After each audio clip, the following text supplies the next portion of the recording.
Olá, companheiros, que a paz de Jesus continue em nossos corações, que a gente possa, nesses breves momentos de ilustração, de estudo do Evangelho segundo o Espiritismo, no seu capítulo 6, que fala sobre o Cristo Consolador, nós vamos falar dos itens 5 ao item 9, Advento do Espírito de Verdade, que a gente possa usufruir de entendimento necessário para que possamos continuar a nossa caminhada buscando a nossa redenção espiritual através da instrução e da aplicação diária na nossa vida dos conceitos que aurimos pelo estudo continuado da doutrina dos Espíritos. Nós sabemos que a lei de Deus está escrita na nossa consciência. De que forma nós podemos nos assegurar da veracidade dessa informação? Segundo informação dos próprios espíritos que perguntam, quando questionados por Kardec, onde está escrita a lei de Deus, eles dizem na própria consciência. Mas de que forma nós podemos testificar isso? Muito fácil. Quando nós estivermos diante de uma situação de fazer alguma coisa a alguém, vamos colocar que se nós fôssemos os recebedores dessa ação, nós gostaríamos de receber essa ação a qual estamos pretendendo cometer? Se a resposta for não, é porque essa ação está contrária à lei de Deus. Se a resposta for sim, essa ação está conforme as instruções contidas nas leis de Deus. E tudo isso está colocado naquela máxima de fazer aos outros aquilo que gostaríamos de receber. Então, se é bom para o outro, é bom também para mim. Se não é bom para ele, também não pode ser bom para mim, né? Então, devo sempre fazer ao outro aquilo que gostaria de receber. Mas Deus precisava que o ser humano se habituasse, tivesse isso como uma prática comum. E que essa lei não ficasse só no sentido de germe na consciência humana, mas que ela saísse dentro do ser humano e passasse a ser uma prática comum, uma forma do homem se conduzir na humanidade. E para isso ele precisava de instrução, precisava de instrutores. Então Deus enviou desde sempre os profetas para que nos iniciasse, para que nos instruísse a respeito das leis divinas. Muitos foram compreendidos, outros nem tanto, e alguns outros nem um pouco. Foram inclusive sacrificados como hereges ou como contraditores das leis de Deus, pois que as leis de Deus, no seu cumprimento, irá sempre contrariar de alguma forma os interesses humanos.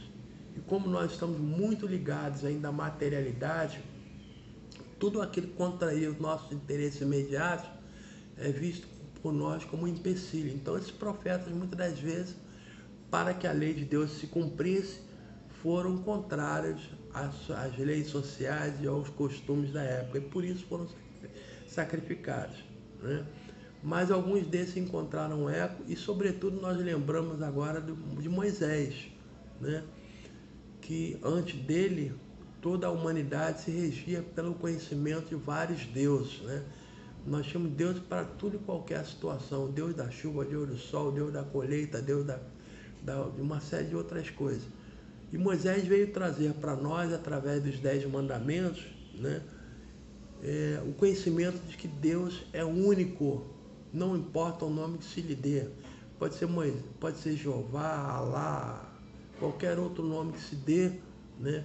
Mas Deus é único, suficiente para todos e bastante para toda a humanidade, né? Ele se manifesta em toda e qualquer situação, sem seletividade, sem preferência por oferendas ou se deixando levar por barganhas, né? Por oferendas ou por qualquer outra coisa, mas que o verdadeiro altar em qual ele habita é o coração humano, né? Conforme Jesus diz à mulher no poço de Samaria, quando ele se dirige à mulher samaritana e pede a ela um pouco d'água, e ela se espanta e fala, mas como tu, sendo nazareno, pede a minha água, que sou samaritana? Porque na época havia uma separatividade entre as classes sociais. Eram os samaritanos, os saduceus, os fariseus, publicanos e por aí vai. E Jesus então diz que se ela lhe desse um pouco daquela água, ele lhe daria a água que ela jamais teria sede. Seria a água que lhe saciaria a sede eternamente. Então ele fala de Deus àquela mulher e fala que Deus é Espírito e Espírito deve ser adorado. Então o verdadeiro templo que Deus espera que nós o acolhamos é no templo do nosso coração, através da observância das suas leis. Então Jesus, mais tarde, veio trazer, então, aproveitando o mandamento que Moisés trouxe do Deus único, a ideia que Moisés trouxe do Deus único, vem nos alertar, então, que Deus, além de único, não é seletivo, não é vingativo, não é irascível, não guarda nenhuma daquelas características que Moisés o colocava naquela época, pois ainda precisava trazer um Deus à semelhança do homem da época. E Jesus, então, como a humanidade já havia avançado, mostra para nós que Deus é amor, que não guardava nenhuma daquelas semelhanças, mas que estendia a todo ser humano sempre a chance de buscar a sua própria felicidade, fornecendo a ele os meios necessários para que ele o fizesse. Mas Jesus diz o seguinte: eu trouxe essas noções para vocês, cujo maior mandamento é amar a Deus sobre todas as coisas e ao próximo como a ti mesmo. Aí estão contidas todas as leis, todos os profetas, mas só que eu não vou poder ficar convosco eternamente. Terei que me retirar para o Pai, pois que a minha estadia é temporária aqui em meio ao planeta Terra, em meio à humanidade. Mas eu me vou para o meu Pai e vos enviarei um outro Consolador. Esse Consolador, que é o Espírito de verdade, que o mundo não vê nem conhece, mas vós o conhecereis, ele vos fará lembrar de tudo que vos tenho dito e vos acrescentará muito mais. Então Jesus promete à humanidade que ele deveria se retirar, mas que não nos deixaria órfãos, mas que enviaria o Espírito de verdade. Mais tarde, na Europa, iniciou-se o fenômeno das mesas girantes, em que chamou toda a atenção da humanidade para aquele fenômeno paranormal ou sobrenatural. Era o Espírito de verdade já erigindo, presidindo uma nova doutrina que deveria surgir na humanidade e que, consoante a promessa feita por Jesus, deveria revelar coisas que Jesus não poderia se ater com mais clareza, com mais detalhes, já que a humanidade não poderia, naquele momento, absorver tudo aquilo que ele precisava instruir, passar e transferir de conhecimento. Então, o Espírito de verdade dá luz a uma nova doutrina, que é a doutrina dos Espíritos, que, tal qual a promessa que Jesus nos havia feito, é o cristianismo redivivo, que veio relembrar tudo o que Jesus nos falou, veio nos acrescentar aquilo tudo, ainda que Jesus não poderia se deter em maiores detalhes, nos explicando, tirando o véu da letra e nos proporcionando o verdadeiro entendimento das leis de Deus, que é para nós, em última instância, é fazer os outros aquilo que gostaríamos de receber.